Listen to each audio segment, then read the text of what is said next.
I brought you in here mostly because this cell block is different than the other ones. This one was the women's cell block from 1802 until 1823. Interestingly enough, the jailer's sleeping quarters right through double doors here. But the women would be kept here. After 1823, they'd be moved upstairs, where we will be in just a moment. The most infamous female criminal I could tell you about was the lovely Miss Lavinia Fisher. She was brought here in 1820 along with her husband John. She was a beautiful woman, very tall woman, well-dressed, well-spoken, full of that southern gentility, and to meet her you would think she was very much a lady. She had long raven black hair and pale, kind of ghostly white skin, and the deepest, bluest eyes. These eyes, it is said, if you looked into them just a little too long, that she would either charm you or curse you. We believe that she probably charmed her husband John into marrying her. She was the leader of the gang of cold-hearted murderers and greedy, greedy thieves. They had a very successful killing spree, if I could use the word successful. Indeed it was. It was a plan hatched out by Miss Fisher and her husband John shortly after they were married here in Charleston.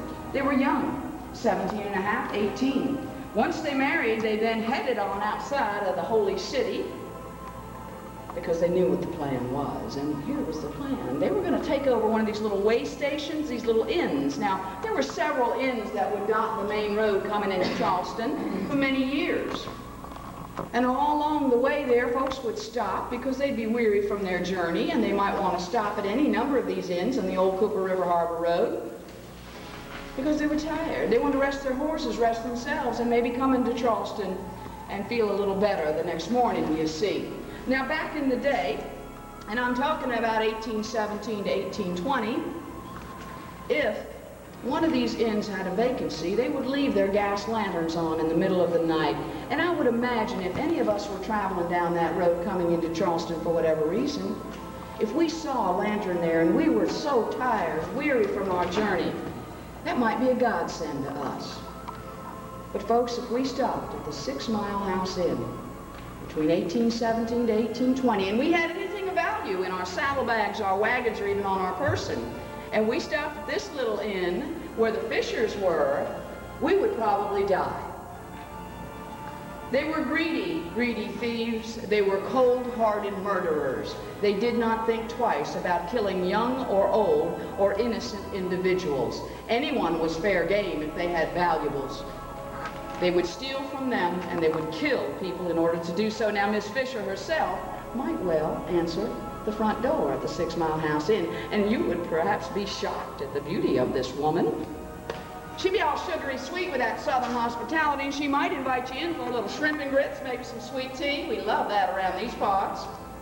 Whatever we ate, whatever we drank would be laced with something called laudanum, a very strong opiate. It would make us very weary, dazed and confused, if you will. Now, the gang, they would sort of drag us to a little bedroom, a sleeping quarter there. One way or another, we were sure to die, whether it was there in the dining room table or there in our sleeping quarters. They would kill us because they wanted what we had. And of course, that opiate would make us defenseless against our captors. Every single body killed there was dragged out of the inn, back to the dead area where a 20-foot wide and a 20-foot deep death pit had been dug for these corpses. On top of every dead body, shovels full of lye thrown. Now, lye was plentiful, used for making soap. May still well be, I don't know. But in its purest form, that lye would burn the soft tissue right off of the body. They were hiding the evidence. They were hiding the identifications of these poor strangers that had stopped there. 30, 40, maybe more bodies is what they unearthed finally after capturing this gang in 1820, all because one young man coming down from Georgia did not eat anything, he did not drink anything, and he was able to escape from this horrible gang and get some help and brought it back to the inn. And those gang members were all arrested, and of course, Miss Fisher, she denied ever having a thing to do with those murders. Well, she blamed it all on her husband, John, and and those strange men he'd been hanging out with, and yet she didn't think twice about wearing the jewelry that had been stolen from women, or the fine dresses, or using the porcelain or the china. She didn't even think twice about using that stuff, but all of them brought here to the old city jail of Charleston, and it was a quick, speedy trial for enough evidence against this gang to hang them 4 and 5 times over, to be sure, but it only takes one good hanging, doesn't it? Miss Fisher, the last one to hang, ladies, because you couldn't hang a married woman in the state of South Carolina, not in 1820. But the judge, he was a smart man, and he simply said to Miss Fisher, when he handed down the sentence, and he said, Miss Fisher, we'll be hanging your husband John come this Monday morning. Now, once he's dead, you will be a widow, and by God, we can hang a widow in the state of South Carolina. And the courtroom went crazy. They were clapping and hooting and hollering. They wanted to see this evil woman die. For throughout the trial, she never once admitted to having a thing to do with these murders. She never showed guilt. She never showed remorse. She had no compassion for another human being, although she loved to be the center of attention. Every day in the courtroom, she would sit up straight and tall with a little smile on her pretty face, and she'd turn around and she'd greet people as if she was at some sort of a tea, some sort of a social gathering, you see. Miss Fisher did go to her hanging, way up there on King Street. It is said in the newspaper account that I have read that documented this particular hanging, it was like no other.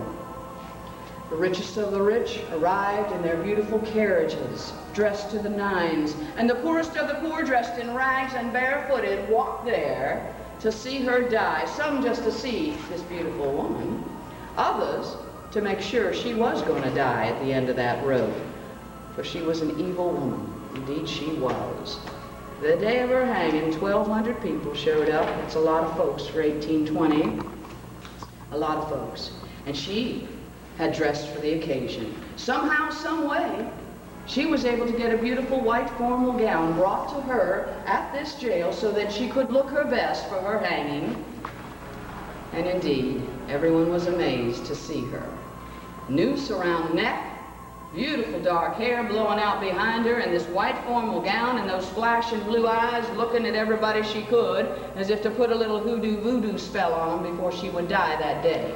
She spoke to the people before she was executed, and all she said was this: if you have a message for the devil, you can give it to me now, for I know I'll be seeing him very, very soon. Defiant to the end, she was not afraid of anyone, nor did she give a whit about what people thought of her. Evil spirits do not die, and once a thief, always a thief. Spirits can be strong. They can be possessive, and they can take things from us, such as jewelry. This is the cell where on many, many occasions when I have told this story, people lose articles of jewelry. Necklaces, bracelets, anklets, a gold wedding ring, newlyweds, 2 weeks ago. They stood right over there, and I knew these folks, met them when they first got engaged, and here they'd come back to Charleston for their wedding and their honeymoon, beautiful young couple, excited, they're married.